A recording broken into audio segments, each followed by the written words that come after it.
I'm Joe Allen, the Executive Director of the Bayh-Dole Coalition, and thank you for joining our webinar this morning titled, Does the Government Receive an ROI from Academic Inventions?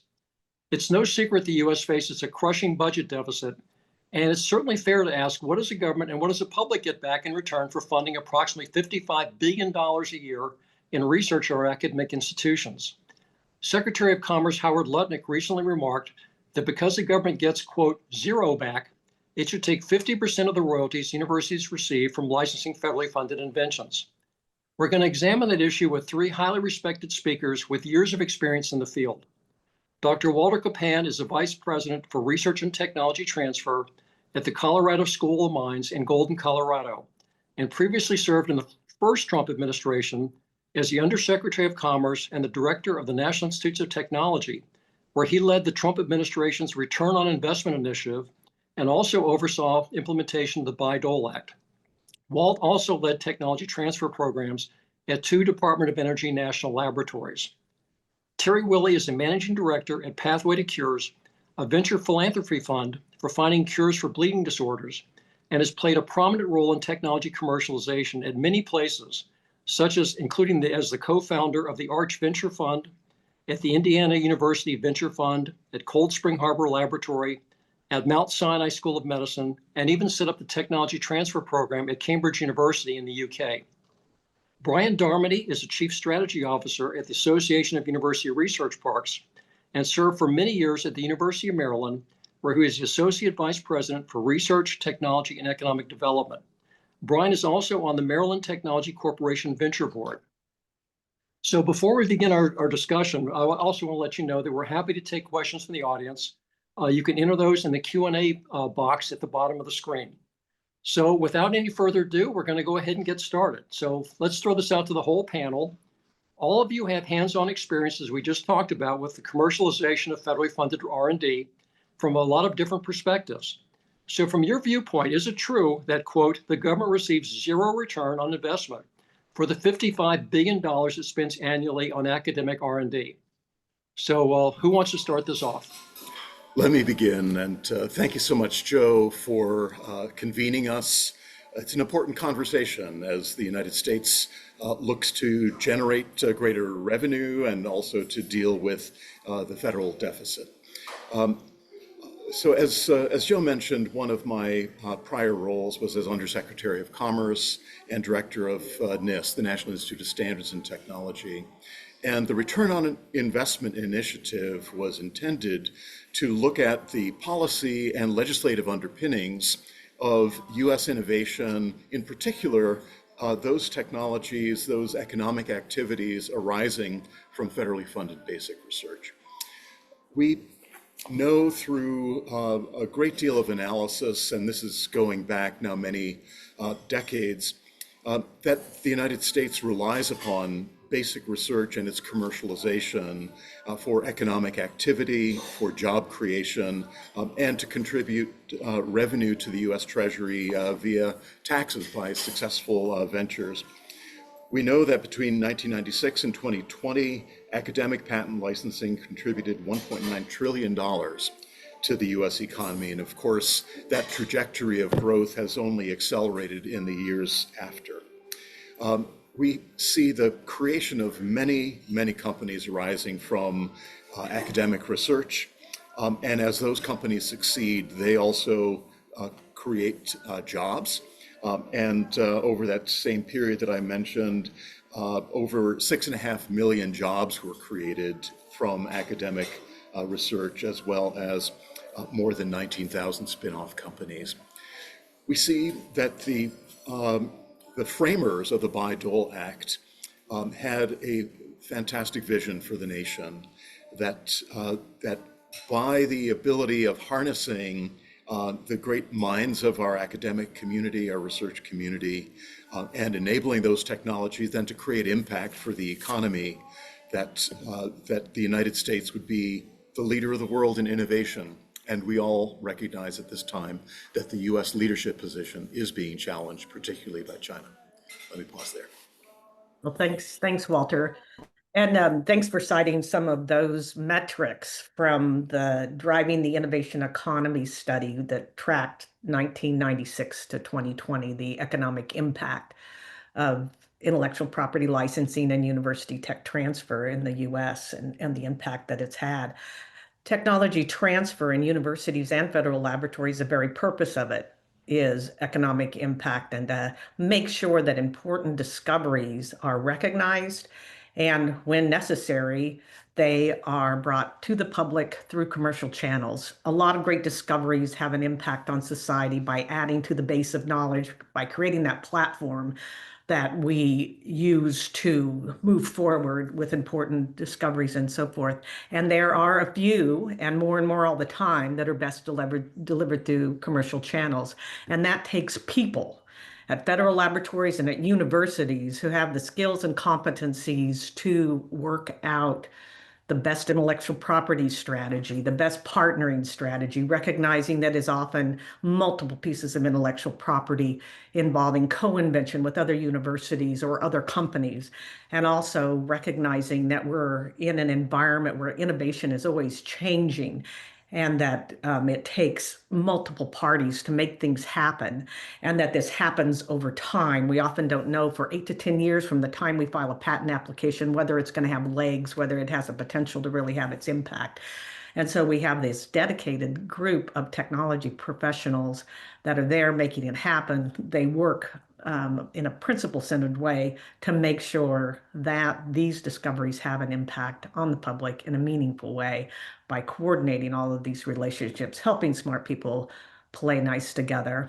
And the impact is stunning, and it's amazing that so many things do reach the market when you consider all the complexities and everything that has to happen over time. Ryan? And it also, beyond just the patents, I mean, the other comment I always like to make is one of the biggest tech transfer events happens at universities once a year, and we call that event graduation. So the spin outs from universities are patents, but also it's small businesses, it's partnering with large businesses, it's that graduation, it's the stickiness of getting students, especially in rural universities, to stay in the area through research parks. And I represent the Association of University Research Parks. So we have members in 44 states. Stanford Research Park, the world's first research park, in 1951 is a member, but we have members of Community College in Montgomery County, Maryland. We have, Oklahoma City Innovation District. So the world of patent licensing involves many other aspects besides patents. You need facilities, you need mentors, you need various attributes.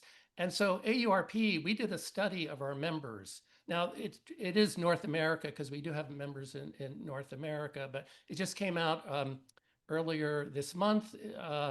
And we measured that $33 billion in tax revenue comes from our companies in our research parks. Many of them are spin-outs from universities and federal labs and even hospital systems.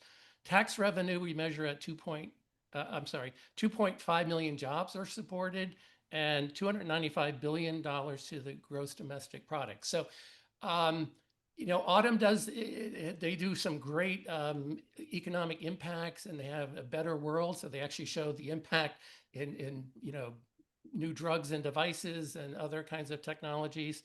And we measure it a little bit differently because we're looking at spin-outs, and we're also looking at public-private partnerships with the university. But regardless of how you look at it, the federal government is getting an amazing return on its investment is my comment. Well, listen, that's a great point. And just for the audience, to put this in perspective, the last number I saw from university royalty income overall versus from the Autumn survey was, I think, 2.7 billion a year. So under Secretary Lutnick's idea, the government would get 1.35 billion, and we'll talk later about what the impact of that would be. But let's just put our green eye shades on for a minute. Forget all this other stuff about curing cancer and forget all that. Let's just look at the return the government gets back. So we're talking about 1.35 billion a year if the government took half the university royalties. versus what you just talked about, which is 35 billion a year. Now, not all that's Bayh-Dole, but some of it is. The government's getting back right now, in addition to the numbers that Walt and Terry mentioned. And I did a Chat GPT estimate, which again, no science to it, but it's at least something there. I asked them, from the numbers that Walt and Terry get, how much would the government get back annually if you in fact had that economic impact? And they estimated that would be at least $10 billion. So we're talking multiples, vast multiples of what the government get back if it seized half of it. But we'll get back later and what the other impacts of that would be. Walt, did you want to add something? Yeah, Joe, I think those are just phenomenal statistics. And I would just add that the majority of technology transfer offices across the United States lose money. They are not profit centers for an academic institution.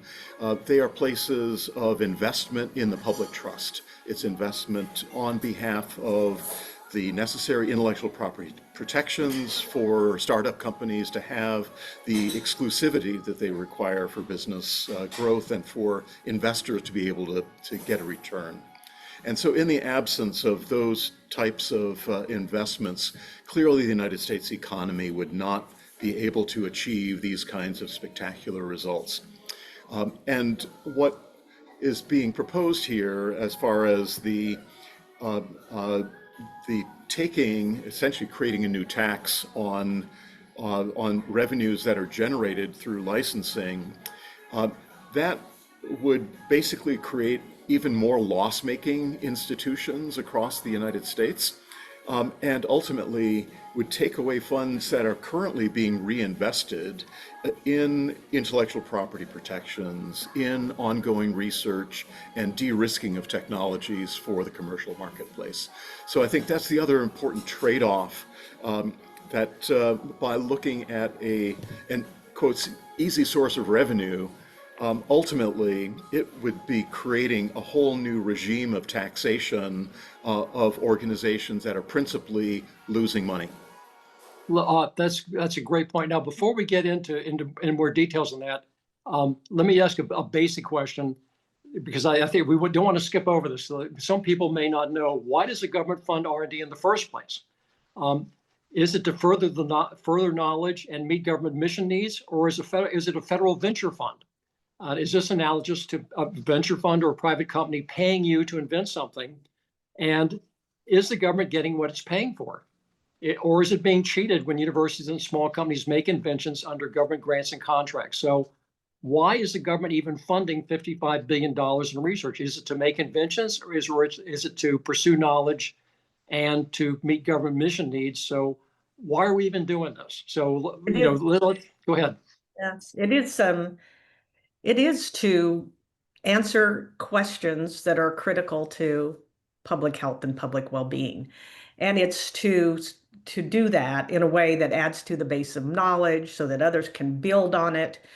And then, because you can't start in the middle, then occasionally disruptive ideas, which are the kind of ideas that have the greatest impact, do come along, and those are the ones that the tech transfer folks work with. But very importantly, it's to educate new scientists, it's to educate people, it's to keep up with this rapidly growing change in technology and so forth. It's to do the kind of science that doesn't make sense to do in industry, which may be more incremental, also very important in order to bring important products to patients and to people in a meaningful way. But it's to add to that base of knowledge. So very much so. And a few of those discoveries should be taken to the public through commercial channels, but most of that discovery work impacts society through teaching, education, adding to the base of knowledge. And by the way, so does patenting adds to the base of knowledge, since that's a quid pro quo with our patent system, that in order to prevent others from using your idea for a limited period of time to create incentive to invest, you also agree to share that information in a way where other people can build on it. So it's not necessarily a venture investment. It's an investment to create that baseline of knowledge so that venture investments can happen. And also, it is, scientific international competition, to be quite honest. I mean, if you look at the number of Nobel Prize winners that were right when they were being announced, the U.S. historically has led that, and that's not for inventions, that's for basic science advancement. But unfortunately, other countries are creeping up on us, and unless we keep that investment and focused on the basic science that advances knowledge, we're going to be at a disadvantage as a country. Those are great points. Let me just add that the role of basic research is to expand the foundation of human knowledge. It supports the education of our next generation of science and technology leaders for the United States and ultimately for the world.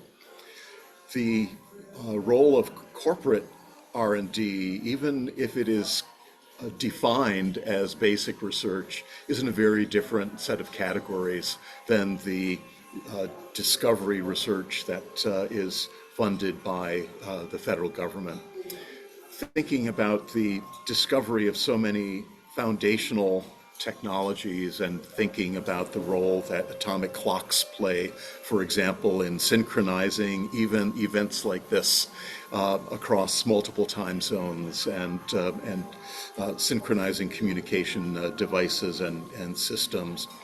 The quantum phenomena that are underpinning the understanding and the commercial development of atomic clocks goes back over 120 years. And so as we look at the role of these types of discoveries, sometimes many, many generations pass before those discoveries ultimately result in something that delivers direct commercial value, such as location-based services and GPS itself.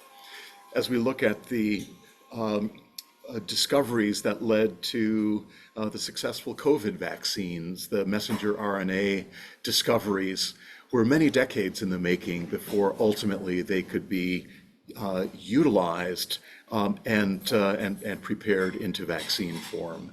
And those are just several examples of very, very patient, discovery-oriented research that will have long-term consequences for humanity, positive consequences indeed for our economy. You all had mentioned in passing, and I want to make sure we cover some of the basic things now, because a lot of people may not really know the details about how the system operates. There seems to be a perception that universities are getting a free ride under the Bayh-Dole Act. Is that true? How are academic patenting and technology expenses paid for? Is the government paying for that, or how are they being paid for? Absolutely not. They're not getting a free ride. This initiative, a very important bipartisan initiative coming from Bob Dole and Birch Bayh, was an unfunded initiative. So the universities needed to come up with the funding to hire people, file patents, maintain these portfolios over time, keeping in mind these are 20-year cycles of innovation when you file and maintain intellectual property and deal with all the changes going on around you as you do that. So it's been very important that there is an opportunity to capture some of that fair return back to continue to support better and better technology transfer, to reinvest in research at those institutions. And that includes postdocs and graduate students who are working in these laboratories. So no, it's absolutely not a free ride. It's a often bootstrapped, hardworking effort to make this happen and happen well. And I think it's really important. It's really easy to zero in on the dollars and look at this royalty income and feel like maybe it's some sort of windfall. Well, it's not. I think it's really important to look at where the money comes from and where it goes. It comes from hundreds of individual license agreements that got put together over time, from identifying intellectual property, from determining whether you could file meaningful claims that would create an incentive for private investment so that this idea could have an impact on society by being delivered through commercial channels, by sorting out the multiple relationships so that you could file and have clear title. Every bit of funded research at an academic institution has multiple sources, not only the federal government, but disease-specific foundations, other types of grants, donors, and each of those funding sources comes with strings attached. You've got to sort out all those obligations before you can move forward and support a bit of intellectual property. That takes people, that takes time, that takes dedication, and it takes people who work hard for the right reason. So it's discouraging to see this movement to penalize innovation by not only taxing royalty revenues like we're seeing that they're being taxed at a certain level like endowments, but then now to propose that they also be further penalized for proving that all this effort is worthwhile because royalty revenue recognize there's a product or service on the market that wouldn't be there otherwise. And what does that mean? It means that people are hired once the license is placed and to produce and distribute products. Those are high-skilled workers who pay taxes. So there's this multiplier effect that's really important to understand. We probably don't talk about it enough, but it's certainly not a free ride. It's a hard ride. And it's carried out by people who are dedicated and care about what they're doing. And they're not getting that private investment. They're not getting those returns. They're doing it for the right reason because they believe it matters and they know it has an impact on all of us. And just to be clear, so federal law or policy, OMB policy, doesn't allow you to charge the cost of patents off of federal grants. I mean, it's very specific. So, that's point number one. And point number two, what Walt mentioned, people think this is, this money-making business, and it's very stratified. If a university maybe works on a drug, there is a pretty significant return, but that requires 20 years of work.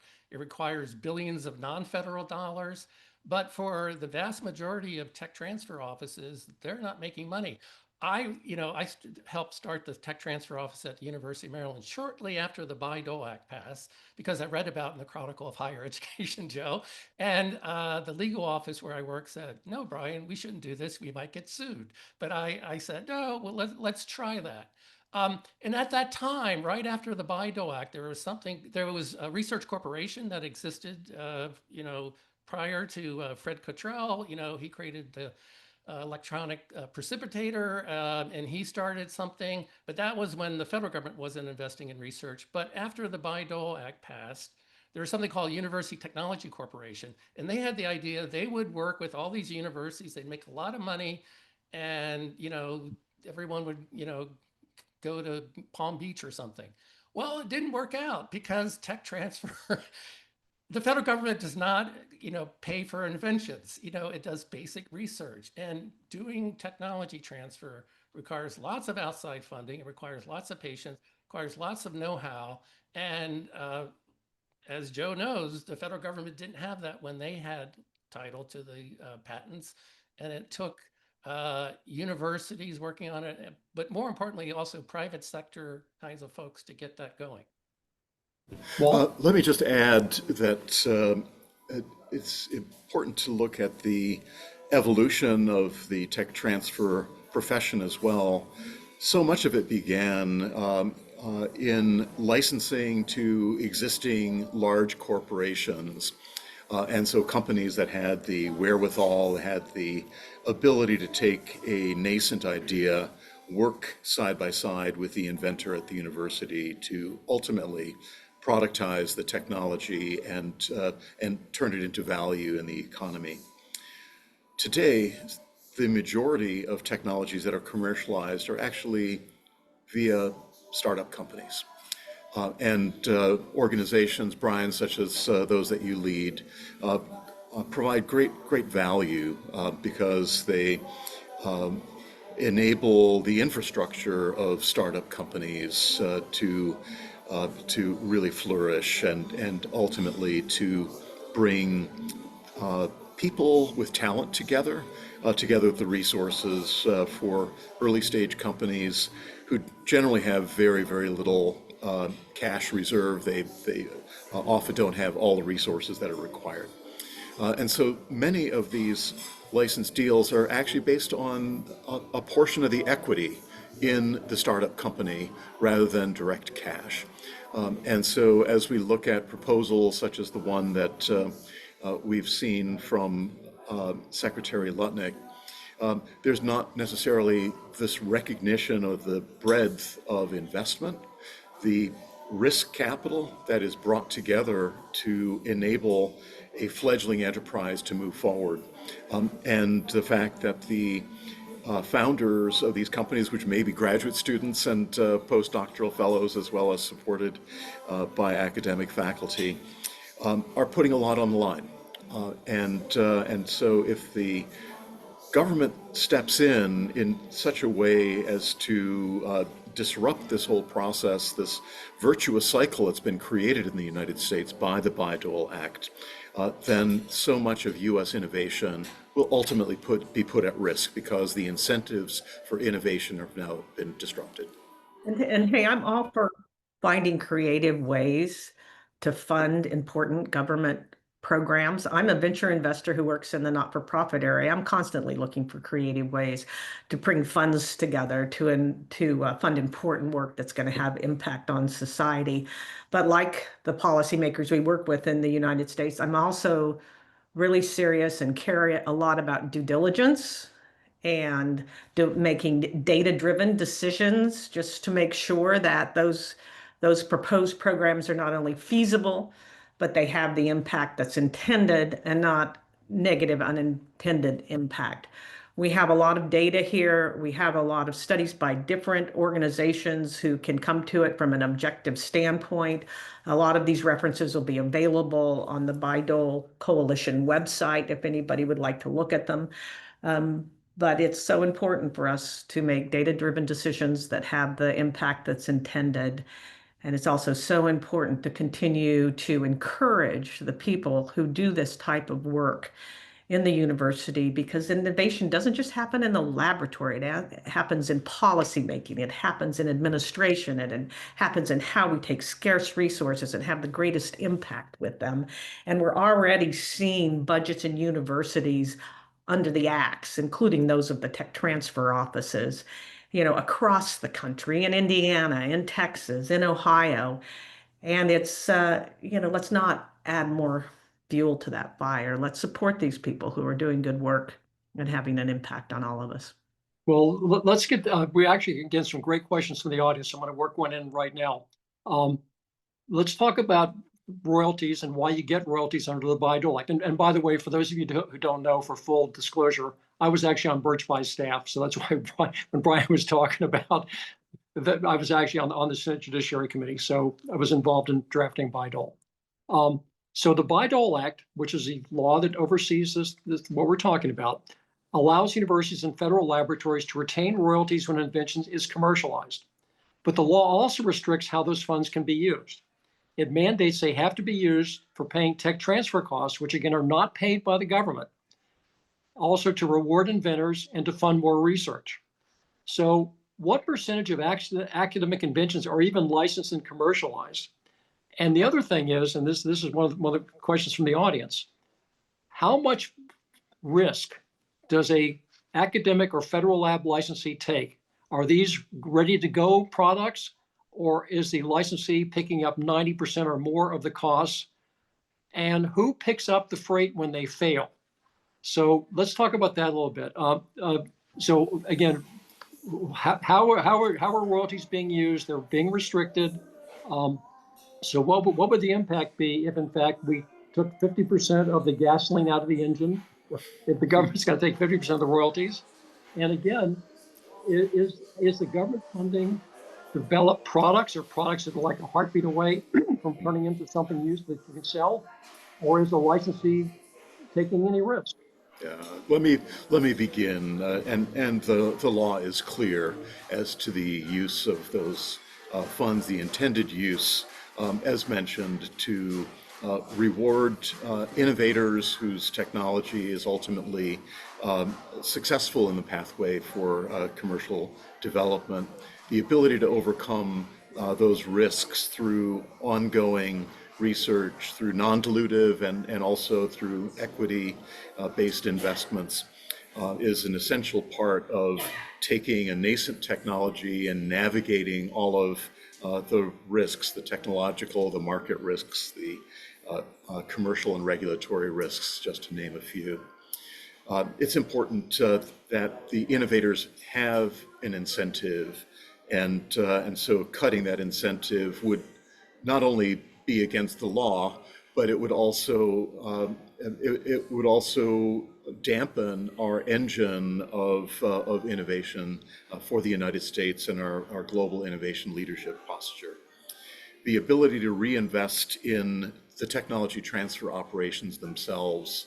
I mentioned in some of my comments earlier that these offices are not profit centers, they're not money makers per se. They are set up in the public trust to provide pathways of impact for society and for the economy arising from basic research.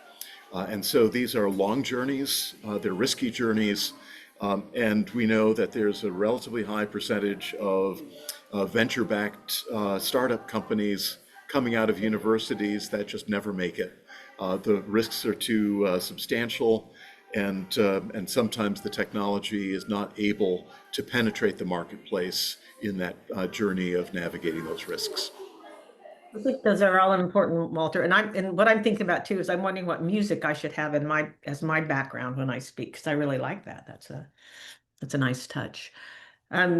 Yeah, Walt is at the airport, so we want to appreciate him there. So that's why we haven't heard any boarding calls yet, but if he has to leave suddenly, we'll know what happened. But Walt is helping us at the airport, so that's why you're hearing that. But we will get some music for Terry, Willie, and Brian before this is over. yeah, I think another important thing about the Bayh-Dole Act is that it's an act as amended that requires when you provide an exclusive license, when you're giving this limited exclusivity to create an incentive to invest in a risky technology, that licensee has to diligently pursue commercialization. They just can't shelve it because it might compete with something else that they do. And I think that's important, and we don't want it to go unsaid. The other thing is that there is a preference for small business, recognizing that small business is an engine of the economy. That also means that there's additional risk when you're licensing to small business versus a large established corporation. And that risk, that financing risk, that financial risk, in that small company may not be able to meet its financial obligations because they can't raise the money that's needed, or there's a breakdown in management, or all the things that are risk issues in early stage business. That's reflected in those additional costs to tech transfer in order to have the greatest impact on the economy possible. So I think there's a lot of such interesting things about this environment that we work in that are important. And it is important to really drill down and understand where that money comes from and where it goes and the impact it has. And we talked about the fact that as part of the requirement of how the money is used, it's certainly reinvested in research. If there is, you can never guarantee you going to have a big winner in a tech transfer program, but you can do your best to be poised to manage it when it comes along. And when it does, that can make all the difference to a Midwestern university that has its first big revenue stream. And maybe that means it can move up its neuroscience program expansion by 5 years. Or maybe it means that it can support more postdocs in studying Parkinson's disease. It makes a world of difference. It changes people's lives. Brian, I think you're muted. Yes, a lot of AURP members, they have research parks and they have incubators, and that's where those startups go. And to answer the question about how many of them survive, a large of them, part of them don't, because again, the federal government's not investing in creating startups. That's a consequence of, basic research. So incubators have to be, oftentimes there's a lot of churn. But every once in a while, there's not. And so I just want to talk a little bit about a company called IonQ, which was a startup by some physicists. I think, Walter, they got some funding, basic research funding from NIST. And they were looking at quantum computing early. This was, 15 years ago. And and they thought they had something. And I think maybe they got SBIR financing. So that is one area where the federal government does some directed funding to, help startups. But to scale something like that, you really need follow-on funding. So there's a venture firm called NEA, which was near in Chevy Chase, Maryland, and they had a physicist, somebody who had a background in physics, because no VC firm would take on quantum computing probably at that point because it was so esoteric. Anyway, he had an interest, and he made an initial investment, and that company was it's the first pure play start quantum company that went public, and now it has a cap of several $billions. So that's one of those rare startups. But here's my point: if at that time it was very difficult, because I knew the VC, he had to convince his partners to invest, and had there been a risk of investment from the intervention from the federal government, Terry knows this better than most. VCs hate any uncertainty, and this creates a whole level of uncertainty. So the very rare startups that could scale, the fact that you have this uncertainty is going to scare the private sector investment, because how do they know 50% this year? It could be higher, it could be, and that whole climate of creates a lot of uncertainty for these startups, which are fragile in and of themselves. We talked about how many of them fail. So adding new complexity into this process is not good public policy. I think that's an important point, that if the precedent is that when the government funds something, it can if you're successful, take something. Why can't they do that to small companies? Why is it just universities? Why wouldn't the same thing apply to a small company that's making a product that they developed out of a federal, they made it as a federal contract? Why couldn't the government come in and say, hey, I want 25% of your profits? I mean, that's really not the way our system is operated. But the Bayh-Dole Coalition, we just did a survey of our members, and we have public and private sector members. And not predictably, people said this would really hurt innovation because it's going to undermine the ability to commercialize things.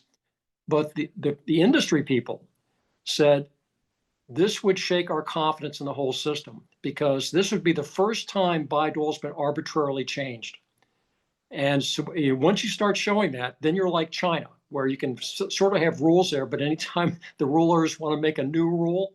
And again, this is a long-term commitment. As Terry said, a venture capitalist may be waiting decades to get a return, and they may not get a return then. So the last thing you want is every new administration can come up with new retroactive rules for how the game plays, and I think they're going to walk. But anyway, I think Brian's is a great example of there's a lot more writing on this than just what you would get from taking half of the royalties. Walt, did you want to add something to that?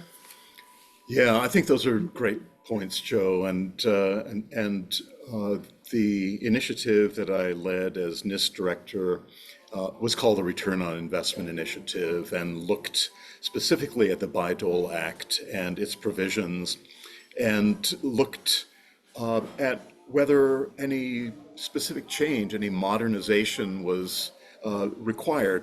And there were certain areas. We've had changes in the structure of the administration of our U.S.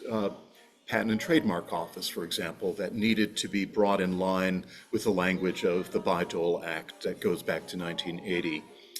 But the very clear outcome of the return on investment analysis was that the foundation and the delicate balance that's represented by the Bayh-Dole Act, providing these types of incentives for innovation, the ability to reinvest in research, and also to cover some of those costs that are the university's costs for technology transfer and intellectual property protections. All of those areas of balance need to be preserved, because upsetting the balance, creating uncertainty for the future of investment in the United States and the foundation of our innovation economy is very risky business indeed.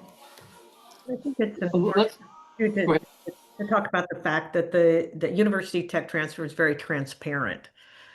The universities report inventions that are disclosed under federal grants. They report patents that are filed on those inventions. They report when those patents are issued. They report when those patents are licensed. And all that data, thousands and thousands of data points, are submitted to the federal government constantly, and certainly every year. And the government has the right to audit those licenses to make sure they're in compliance with the Bayh-Dole Act. And it's data that isn't used by the federal government. We've always been diligent about reporting and compliance and encouraging that in the Association of University Technology Managers and the Society of University Patent Administrators before that. And we've often been discouraged that it hasn't been used and studied in a way that continues to support and help everyone understand the impact of this program. And so the folks involved report, they share, they're transparent about what they're doing, the impact it's having, the number of licenses, the royalty income. There's no requirement that they report publicly their royalty income. They do it to be transparent and to encourage people to talk about where that money comes from, and importantly, where it goes and the impact that this area has. It's really important to find partners and licensees for technology, and a lot of work goes into that. It's very time consuming. It's very detail oriented. It involves science and business and law and different areas of law. But just because you get a license in place, just because you create a partnership, doesn't mean the product's going to reach the market, because so many things can go wrong. And it's just, I think it's amazing so many things do. And I think it's a testament to the people who've decided to make this their vocation. And Listen, that's a great lead into the next thing I wanted to ask, because I want to get back again on basic questions here. So let's talk about the role of Bayh-Dole in federally funded R&D. The Bayh-Dole Act didn't create any Washington bureaucracy, and it didn't increase any government costs. The government was funding research before, it's funding government research since. It didn't change that. Didn't make it go from basic to applied research. So would it be fair to say that rather than generating zero benefits to the government, Bayh-Dole is actually the catalyst that turns billions of dollars of federally funded R&D into useful products that grow our economy and make life better for our citizens that otherwise would just waste away on the shelves? And isn't that exactly what happened before Bayh-Dole? Yeah, I mean, Well, absolutely. I mean, I think it's been The Economist, or one of its parallel magazines, called it the most inspired, public policy in decades. And as you heard, prior to Bayh-Dole, universities didn't have tech transfer offices. So there was no one really focused on what are we going to do with those rare cases where intellectual property could be developed. And as you also heard, it's still difficult and it's hard, but that catalyzed the creation of tech transfer offices across the country. It catalyzed the creation of small businesses, spin-outs from universities, and it created those companies to locate adjacent to universities, and some of the economic impact that was in the Association of University Research Parks. So that is really, it transformed my career, I'll tell you that, and for thousands of companies across the country. And one last thing, other countries have emulated it. I mean, almost every country has a Bayh-Dole type policy out there. So yes, I followed, how other countries, and as you know, many countries have come to the US and said, how do we do that? Just like, by the way, Stanford University, I mentioned they started the world's first research park. That too was copied. So the US has been the font of all of these policies and projects that other countries have emulated. We don't want to go backwards. And that's what I'm worried about with that policy. I think, I did a Les Nouvelles article a few years ago comparing the UK and US policies in this regard. And one of the big differences was the UK's encouragement of innovation. There's lots of similarities. Biggest difference, it was a funded initiative. It was funded. there was funding available for tech transfer programs and for early stage venture funds in universities to help support some of those spin outs. So I think that's telling. They are emulating the Bayh-Dole Act and then improving on it, recognizing that one of the gaps in this great legislation was that it was unfunded. So I think that's, really important. And I think it's important too, in thinking about the history of Bayh-Dole, that it's true that we went to decentralized ownership of intellectual property, letting the institutions where those inventors were employed manage commercialization or manage partnering around that innovation. Before, on a case-by-case basis, you had to go back to the government agency and request clear title. So it was a very, it wasn't an easy transaction. There were universities that were doing that. At the University of Wisconsin and at Stanford and at Purdue University was one of the groups that was doing that. And those were also the institutions that came together to put together the Society of University Patent Administrators and saying, look, actually, I think there's a better way to do this where we could have greater impact on society if we could streamline things a little bit. And then Joe Allen, took it from there. So it's a really interesting history, and it's a study in good economic impact and policy. Well, I can just actually, add- Birch Bayh took it from there, not Joe Allen, but I appreciate that. But Walt, go ahead. No, I You know think how that's so. important staffers are. Staffers are the ones who make it happen. Yeah, without a doubt. And Joe, thanks for your championship for this great legislation. And as we look historically, also the period of the U.S. economy in the late 1970s, early 1980s were challenging times, and the U.S. Was really lagging behind Japan with respect to manufacturing technology, automotive and materials technologies and systems, just to name a couple of examples. And the Bayh-Dole Act came at an important time for the U.S. To really find this way of translating the potential value of discoveries into actual value, and by the people who are closest to the technology, rather than expecting the federal government to do that and to lead that and control it from Washington. And for these reasons, the economic engine of the United States was restarted, and our ability to be the world leader in innovation through startup formation and the creation of vibrant capital markets to support early stage innovators was also a transformative period of the United States. We risk losing that by tampering with this delicate balance that's represented by the Bayh-Dole Act. And I think also before Walt was at Commerce, after I left Capitol Hill, I was actually the director of technology commercialization at the Department of Commerce, which oversaw Bayh-Dole. And we had a classified briefing from the CIA. This is the early 80s. And the CIA was estimating that we had already lost 3 of the markets, the critical markets of technology, to Japan and Germany. And the analysis was we were going to lose 5 more. It was inevitable. That didn't happen. And one of the reasons it didn't happen was we got the bureaucracy out of the way. We let universities and small companies manage inventions they made. They work with the industry, which is picking up the risk. And that's the reason why today we're the most innovative country in the world, is because our public and private sectors work together. So messing with this formula is not a small thing. This is not a little issue. This is not a $1.35 billion issue. This is a $1 trillion issue. But let's go back to something that Walt just talked about, because one thing we haven't really talked about is, as Birch Bayh staffer, I can tell you the purpose of Bayh-Dole was not to enrich universities or to enrich the government.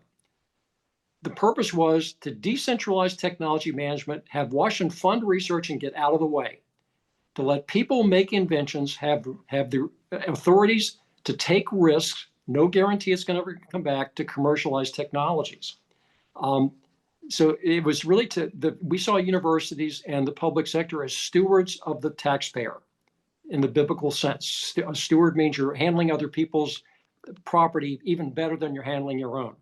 The Washington Post just ran an article this week about 6 major drugs that came out of federally funded research through Bayh-Dole, which are literally saving people's lives. So does decentralization work, or should we go back to like an industrial policy where the government gives you money, but as Terry said, it's got all kinds of strings attached, and more strings can be attached at any time? So what does that do to the whole model if, in fact, it no longer really is decentralized? It's you're looking over your shoulder all the time, and you never know if Washington's going to decide that they're going to grab the steering wheel and go in another direction. Or does it have any impact at all? Would that be a good thing to do? Maybe centralization is the wave of the future, and we should all jump on board while we can. And Bayh-Dole's been a mistake. I don't, and you don't agree with that, and neither do I. And I think a really important fact is that people involved in universities in doing this technology transfer do it to make an impact. And the reason for these, for Bayh-Dole and for Autumn and for these university tech transfer offices is public service, to be good stewards of the technology, to make sure that you have the competencies in law and business and science to find the best partners so these ideas have a chance and that they have an impact. And that takes resources. And universities are already stressed with federal funding being cut and withheld. A lot of programs are on the chopping block as a result, including these public service oriented business programs to commercialize university inventions. And this is another penalty that's being proposed for good work on behalf of the public. So Walter, states across the country are trying to build entrepreneurship centers. University business schools teach it, and so the idea of risk taking and getting the government out of the way is certainly a trend that you can see across the country. So I would say this particular policy is kind of contrary to that trend in terms of starting to micromanage those kinds of research projects. And that's on top of, you can look at any research paper, 40% of now federal researchers' time is spent on administrative duties, not advancing knowledge, not doing research. And so this on top of it is just a series of policies that are sort of anti-entrepreneurial, is what I would say. Walt, did you want to add anything? Yeah, I think that the track record that's been demonstrated as a result of the Bayh-Dole Act is very, very clear. I talked about the return on investment initiative, the green paper that was issued as a result of the national analysis and conversation. Demonstrates very clearly that the United States has great advantage through maintaining the integrity of the Bayh-Dole Act and avoiding interference from any party, including from the U.S. government. And it's important for us to realize that economic engine that we have as a nation, the ability to take risk in a free market economy and to be able to navigate those pathways of risk to market success is an important dimension of the United States itself. Our entrepreneurial spirit, our pioneer spirit is, I believe, a very important asset for our nation. And we risk a lot by tampering with those fundamentals, by getting in the way of the incentives for innovators to drive value for the economy and to take those risks personally. Well, let me close with this question, and then we'll hopefully have a minute for any last thoughts you have. But in passing Bayh-Dole, we actually originally had a government payback provision, because that was triggered if an invention had significant commercial success, either in licensing or being developed under Bayh-Dole. And we said that they would pay the government back a percentage. When I was a Birch Bayh staffer, and one day I had a number of agencies come to me and say, we would like you to take that out, because it's going to cost us more money to monitor university agreements than we're going to get back in funding. And our best return on what we're funding through the universities and federal laboratories is to have products being commercialized, which again, were not being done before by Dole, have that create new jobs and actually new industries. So was that a mistake? Was the government getting more now through the current system, through taxes being generated, et cetera, or should we have actually had a payback provision? The other thing I want to add is having the government seize royalties is illegal under Bayh-Dole. So I don't know how you're going to do it. You're not going to do it under Bayh-Dole because Congress rejected that idea. But let's not worry about the legalities of it right now. Did we make a mistake? And if we did, that's fine. You can always correct it. Congress can amend the statute. Should the government take a percentage of the deals, or is it a better return to put that money back into letting universities pay for their costs, to reward the inventors, to fund more research, and then think the government's going to get its return back when new things are commercialized? So let me throw that out to whoever wants to comment about it. I think it was a mistake or not. Yeah, I think it was a good decision, and I think we have the data and the impact to show it. And I think, again, this is very important. Creativity and looking for new funding sources is applauded, but let's make sure we're making data-driven decisions and we have the data to show that the decision that was made then, not to provide a share back to the government, was a good decision. And it is further that decision is further supported by the data that we can show in economic impact in the United States since the Bayh-Dole Act. And Brian or Walt? Well, innovation districts around universities are mainstays of economic driving around anchor institutions, universities, federal labs, because even Sandia Labs has a research park. Had we not had Bayh-Dole, I think you would have had many fewer startups, you would have had many fewer public-private partnerships, and the economies of these university towns across the country would be much less than what you currently see with, thriving research park, thriving entrepreneurial activity. And so I agree, Bayh-Dole really drove a lot of that. Just to add to those points with which I agree, I have also seen so much evidence over the years that the risk-taking opportunities in building companies and innovation ecosystems is done in a way that drives economic value, job creation, and ultimately U.S. leadership globally. If we look at that original proposal, Joe, and consider what our innovation system would be like with greater government interference and oversight and adding now new levels of bureaucracy at each institution, we ultimately wind up choking our very system of innovation and really distracting the nation's innovators and misusing resources in the nation that can otherwise be provided to innovation outcomes.